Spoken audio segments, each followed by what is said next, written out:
মই আৰু ৰাইজে ভোট দিছে কাৰণে ৰাইজে জিকাব, কিন্তু কথা কেইবাটাও আছে। প্ৰথম কথাটো হ'ল ইলেকশ্যন কমিশ্যন অফ ইণ্ডিয়াই ভাৰতবৰ্ষত নিৰপেক্ষভাৱে নিৰ্বাচন চলাব লাগে, আৰু জ্ঞানেশ কুমাৰ ডাঙৰীয়া কোৱাৰ আগতেই কিছুমান গাইডলাইন ছেট কৰি দিছিল। বিশেষকৈ PN ছেছন যেতিয়া আছিলে তেতিয়া বহুতখিনি সংস্কাৰ হৈছিলে। এই সংস্কাৰ অনুসৰি তেওঁলোকৰ কিছুমান গাইডলাইন আছে যিবিলাক গোটেই দেশতে নিৰ্বাচনৰ সময়ত চলাব লাগে। এতিয়া মই চৰকাৰী পক্ষক মই ভৰসা কৰোঁ, নিৰপেক্ষ বুলি মোৰ বিশ্বাস হয়। কেতিয়াবা অৱশ্যে বিশ্বাস ভংগ হোৱাৰ ফল থাকে, আৰু তেওঁলোকে এনেকুৱা কৰিছেও বহুত, যেনেকৈ SIR কৰিলে, SR কৰিলে। মোৰ সমষ্টিত মই গৰ্ব কৰি কওঁ, সকলোৱে গৰ্ব হোৱা উচিত যে আমাৰ দেশত বিদেশী নাগৰিক থাকিব নাপায়, কিন্তু বিদেশী নামত বহুত ভাৰতীয় হাৰাশাস্তি কৰা হৈছে নামনি অসমৰ বিশেষকৈ সংখ্যালঘু এলেকাত। কিন্তু মোৰ সমষ্টিত যেতিয়াৰ পৰাই অসম গণ পৰিষদ আৰু দিল্লীত বিজেপি চৰকাৰে ডি ভোটাৰ কনচেপ্টটো আনিলে, সেই দিনৰ পৰা আজিৰ তাৰিখৰ ভোটাৰ তালিকাত এটাও ডি ভোটাৰ চিহ্ন নাই। এনে ফলত SRৰ সময়ত এতিয়া বহুত সংখ্যালঘু মানুহক বিদেশী সজোৱাৰ অপচেষ্টা চলালে। গতিকে নিৰপেক্ষতাৰ ওপৰত প্ৰশ্ন আহিবই। দ্বিতীয় কথাটো হ'ল, যিটো 9 তাৰিখৰ দিনাখন আমাৰ নিৰ্বাচনৰ ভোট গ্ৰহণ হ'ল, আৰু এইবাৰ সমজিলা কৰাৰ পিছত মুখ্যমন্ত্ৰী মহোদয়ে আমাৰ যিবিলাক মহকুমা আছিল, মহকুমাবিলাকক অৱনমিত কৰিলে, অপমানিত কৰিলে, আৰু তাৰ ফলত আমি শিৱসাগৰত কাউণ্টিঙৰ হ'ব, শিৱসাগৰত মানে আমি নমিনেশ্যন দিব লগা হ'ল। আমাৰ যি চাব ডিভিজন তাৰ কোনো ভেলু নাই। এতিয়া মই 9 তাৰিখৰ নিৰ্বাচনৰ পিছত মই যিটো আমাৰ ষ্ট্ৰং ৰুম মই চাবলৈ যোৱা নাছিল। যিটো সময়ত মই 14 অথবা 15 তাৰিখে গ'লো, আৰু গৈ পেলাই মই সুবিধাৰ লগত কথা পাতিলোঁ। তেওঁ ক'লে আমি EVM মেচিনখিনি ৰক্ষা কৰিবলৈ আছোঁ, পেপাৰ মেটেৰিয়েলৰ কাৰণে আমাৰ লগত কোনো সম্পৰ্ক নাই, আমি তাত নিৰাপত্তা দিয়া নাই। অৰ্থাৎ তাত কোনো নিৰাপত্তা নাই। মই কেইবাটাও ৰুম যেতিয়া মোক ক'লে যে বাকচবিলাক ইয়াত থৈছে, অৰ্থাৎ পেপাৰবিলাক থৈছে, 11 number, 12 number, 13 number, 14 number, 15 number, জুমি জুমি চালো। 2-এখন দৰ্জা ঠেলা হেঁচা কৰিলে। 11 নম্বৰৰ দৰ্জাখন মই অকণমান ঠেলা হেঁচা কৰোঁতে খোল খাই গ'ল। আৰু তাত কি আছে মই নাজানো, কিন্তু ইলেকশ্যন ৰিলেটেড বস্তু দেখিলোঁ। মোৰ নিজৰ চুকাফা জিলা পৰিষদ দেখিলোঁ, চুকাফা গাঁও পঞ্চায়ত দেখিলোঁ, ইত্যাদি ইত্যাদি। কিন্তু মোক তাত স্পষ্টকৈ কোনেও ক'ব নোৱাৰিলে ইলেকশ্যন ৰিলেটেড পেপাৰ মেটেৰিয়েলৰ ষ্ট্ৰং ৰুম কোনটো। তেতিয়া মই এখন চিঠি লিখি জনালোঁ। তাৰপিছত মোক আকৌ তেওঁলোকে চৰকাৰীভাৱে কণ্ট্ৰাডিক্ট কৰিবলৈ যত্ন কৰিলে যে চব ঠিকে আছে, তেওঁলোকে লগ কৰিছে আৰু সকলোখিনি সুৰক্ষিত। কিন্তু গাইডলাইনতে আছে যে EVM ষ্ট্ৰং ৰুমেই হওক বা পেপাৰ মেটেৰিয়েল ষ্ট্ৰং ৰুম হওক, দুটাকৈ চিল থাকিব লাগে, অৰ্থাৎ দুটাকৈ তলা। এটা তলাৰ চাবি যিজন ৰিটাৰ্ণিং অফিচাৰ, সেই ক্ষেত্ৰত আমাৰ DC, আৰু অন্য এটা তলাৰ চাবি আমাৰ যিজন এছিষ্টেণ্ট ৰিটাৰ্ণিং অফিচাৰ, অৰ্থাৎ এই সমষ্টিটোৰ এছিষ্টেণ্ট ৰিটাৰ্ণিং অফিচাৰ, আমাৰ ক্ষেত্ৰত ডিষ্ট্ৰিক্ট কমিটি, তেওঁৰ হাতত থাকিব। এতিয়া মই গোটেইবিলাক তলা 6খন দৰ্জা চালোগে। একমাত্ৰ 6খনৰ 3টা ৰুমৰ 6খন দৰ্জাৰ ভিতৰৰ পৰা এখন এখন দৰ্জা লক কৰি থৈছে, অৰ্থাৎ আমি যে চিটকানি লগাই দিওঁ তেনেকে। আৰু সেইটো কেতিয়াবা ঠেলা হেঁচা কৰিলে খুলি খায়, সেইটো সকলোৰে অভিজ্ঞতা আছে। দ্বিতীয় দৰ্জাখনত প্ৰতিটো ৰুমৰ অকল এটাকৈ তলা লগোৱা আছে, যিটো আমি দোকানৰ পৰা কিনি আনি লগাওঁ, আৰু ডাবল চিল কৰা নাই। তৃতীয়তে বহু ক্ষেত্ৰত ডাবল চিলৰ উপৰিও কাপোৰেৰে লগাই দিয়া হয়, আৰু অন্যান্য যিবিলাক পলিটিকেল পাৰ্টিৰ এজেণ্ট, তেওঁলোকৰ নাম ভিতৰত লিখি ৰাখে, যাতে খুলিব সময়ত তেওঁলোকৰ নামকেইটা ওলাই যায়, চহীকেইটা। সেইটোও কৰা নাই, মাত্ৰ এখন দুৱাৰত কৰিছে। এতিয়া তেওঁলোকে স্পেচিফাই কৰি দিলে প্ৰেছ ৰিলিজৰ যোগেদি যে 12 নম্বৰ ৰুমটো আৰু 15 নম্বৰ ৰুমটো পেপাৰ মেটেৰিয়েলৰ তেওঁলোকৰ ষ্ট্ৰং ৰুম। তাৰে মাত্ৰ 15 নম্বৰ ৰুমৰ এখন দৰ্জা এটা তলা, আৰু তাত কাপোৰেৰে দ্বিতীয়বাৰ বান্ধি থোৱা হৈছে, তাত ডাবুল লক নাই। গতিকে ইলেকশ্যন কমিশ্যনৰ গাইডলাইনটো ভাইলেট কৰি আছে। সেই কথাটো মই বাৰম্বাৰ কৈ আছো, তেওঁলোকে মানিবলৈ ইচ্ছা নকৰে। এতিয়া দুৰ্ভাগ্যজনকভাৱে এজন মই কাৰো নাম ল'ব নিবিচাৰো, খুব বিতৰ্কিত যিজনৰ নাম বিভিন্ন হত্যাৰ লগত জড়িত, তেখেতেও আমাৰ জিলাৰ পৰা প্ৰতিনিধিত্ব কৰিছে, আৰু তেখেতৰ বিষয়ে বিভিন্ন কথা ওলাইছিল। কথাবিলাক মিছা নহয়, আপোনালোকৰ যদি নিউজ চেনেলটো পুৰণা, আপোনালোকে এইটো ৰিপৰ্ট কৰিছে নিশ্চয়। তেখেতৰ যিহেতু উপস্থিতি আছে, অলপ সন্ত্ৰাসৰ পৰিস্থিতি এটা হৈছিল, বহুত ভয় ভাবুকি দিয়াৰ কথা অখিল গগৈয়ে কৈছিল।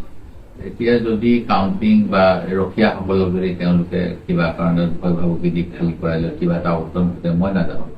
এই গতিকে মই ইলেকশ্যন কমিশ্যনক নিৰপেক্ষ হ'বলৈ দাবী জনাইছো, কথা ইমান।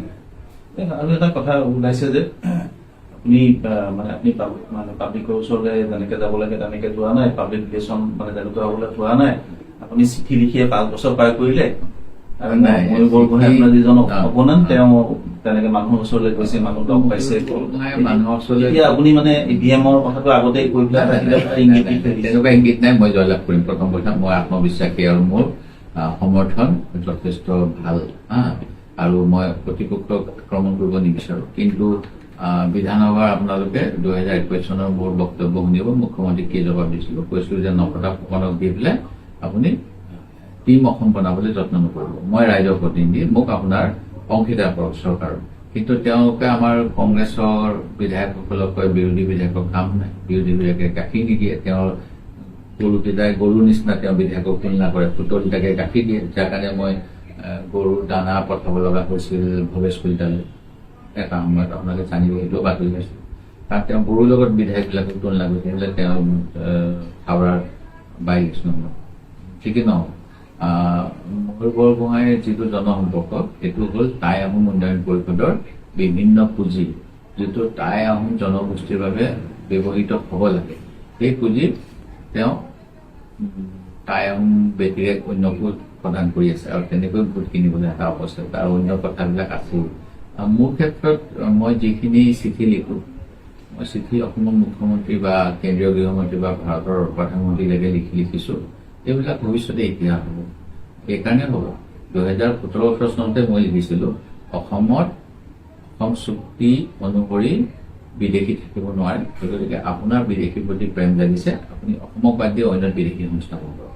কিন্তু তেওঁলোকে নাগৰিকত্ব সংশোধনী আইন 2019 আনিলে মোৰ চিঠিৰ পিছত, আৰু এতিয়া দেখা পাইছো 18 চনৰ বাংলাদেশীক ভাৰতত অসমত নাগৰিকত্ব দিছে।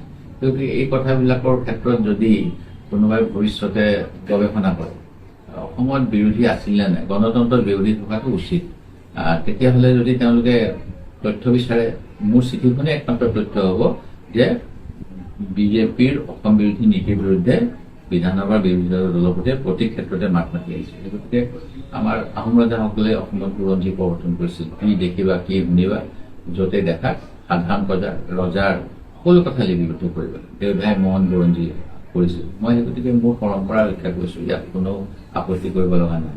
বিশেষকৈ যিসকলে ইতিহাস বিকৃত কৰিব বিচাৰিছে তেওঁলোকে আপত্তি কৰিবই পাৰে, যেনেকৈ বিভিন্ন মোগল চৰাই ষ্টেচনৰ নামটো কিবা কৰি দিলে, সেইবিলাক মানুহৰ কথা কিমান মই গুৰুত্ব নিদিওঁ। গৌৰৱ গগৈয়ে এটা ডিনাৰ পাৰ্টিৰ আয়োজন কৰিছে, ইলেকশ্যনত ৰিজাল্ট দিব 4 মিনিট।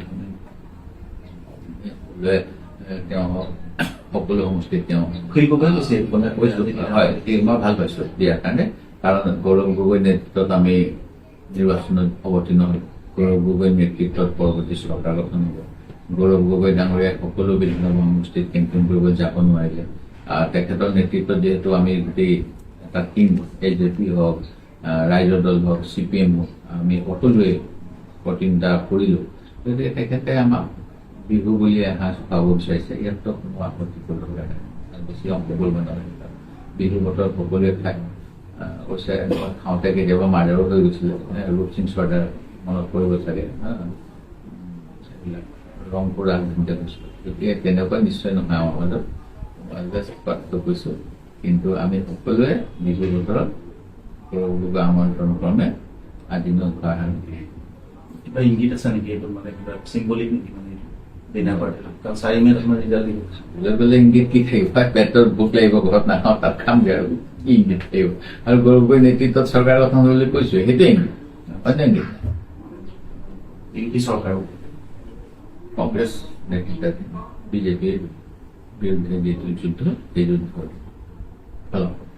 লাষ্ট প্ৰশ্ন এটা সুধিছো, অখিল গগৈয়ে কালি আমাৰ লগত কথা পাতোতে কৈছিল যে এইবাৰ আপোনাৰ ব্ৰাহ্মীণ, তাৰপিছত বেংগলী কমিউনিটি, তাৰপিছত টি ট্ৰাইবছৰ একাংশ, আৰু হিতাধিকাৰী মানে তেওঁ মহিলাৰ কথা কৈছে এইখিনিয়ে বিজেপিক চাপোৰ্ট কৰিছে না সম্পূৰ্ণ নহয় আংশিকভাৱে কি বুজাইছে বা কি ক'ব? নাই এইটোত মই সম্পূৰ্ণ সমৰ্থন কৰিব নোৱাৰিম মুক্ত ব্ৰাহ্মণসকল দিছে নাজিৰা নগৰত থকা শিমলুগুৰি নগৰত থকা অৱশ্যে তেনেকৈ বাগিচা ভোটো এবাৰ মোৰ বৃদ্ধি পাব আৰু হিতাধিকাৰী সকলো যে অন্ধভুক্ত সেইটোও নহয় এতিয়া হিতাধিকাৰী আপোনাক তুলিছোঁ খালি আমি প্ৰকাশ্য কৰিব লাগিব এইটো কৰিলে বিজেপিয়ে অত্যাচাৰ কৰে